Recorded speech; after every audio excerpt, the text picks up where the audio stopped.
Hey everybody, Anita here. We're going through the chapter notes for chapter 9 for the 48 Days to the Work You Love. And in this chapter, the name of the chapter is Do They Like Me and Do I Like Them? And we're going to go over the notes for this chapter like we have been doing for the whole series.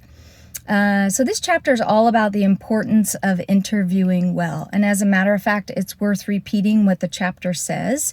And that is, presenting yourself well is a learned art and should be studied, prepared for, and practiced. And your ability to present well will translate into job satisfaction or success in your own business.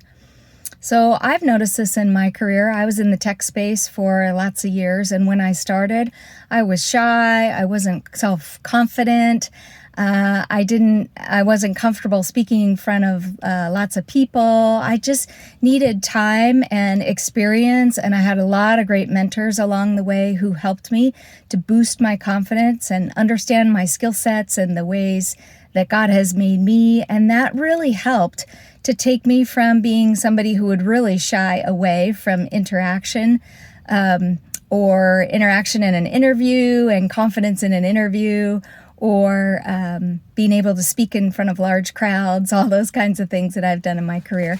But really over time, I've developed those skill sets to have the confidence to do those things. And it really was a worthwhile investment in myself and in my abilities to be able to have a conversation with just about anybody now. All right, so let's talk about, in the chapter, the breakdown of the two primary components, knowing yourself and knowing your customers. So in this area, this section, this is all about, there's a ton of questions about preparing yourself for the interview. And I would recommend really like 2 or 3 notes and ideas in this section. So number 1, write out all of the questions that are listed in this chapter. Literally take the time to write them out. It'll be so worth the investment and the energy that you spend in doing that. Number 2, I would actually recommend that you talk through these questions and answers with somebody you know, somebody close to you.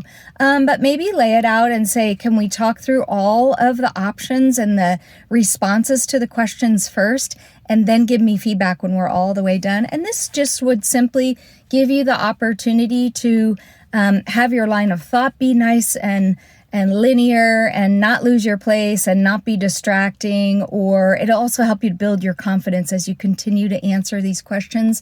And help refine what the answers are going to be. So use it as a practice session, and then take the feedback at the end and then refine and get better along the way.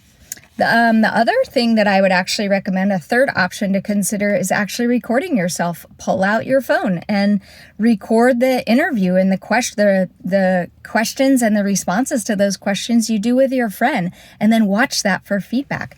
It will probably give you the opportunity to see where maybe your facial expression or an answer that you give includes a lot of pauses, or just see where you can add more detail or bring more clarity to the situation. Any one of those things would be really great. And when we see ourselves on video, then we really have a good indication of what's going on and things that we can improve. The other primary area I want to spend time in helping you guys prep for and just calling your attention to is getting better acquainted with the company.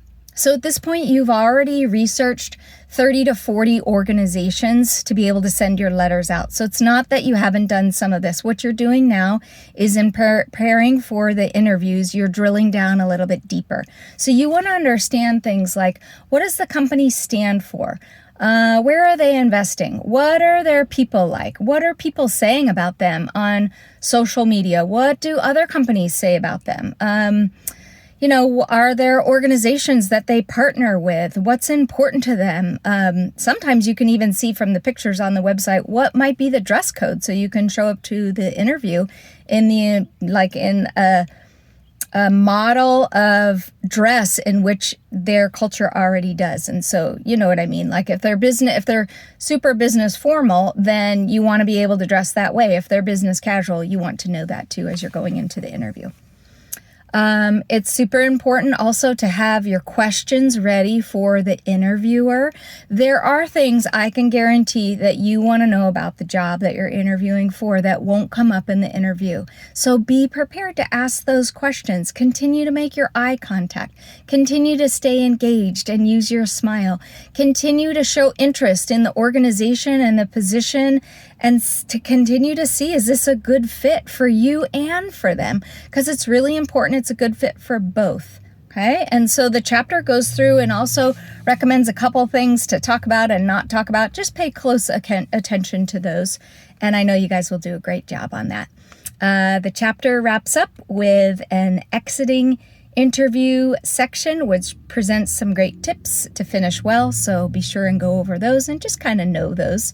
They're just kind of normal social etiquette, but just if you're not familiar with those things, become familiar with them, because they're super important when you interact with people face to face.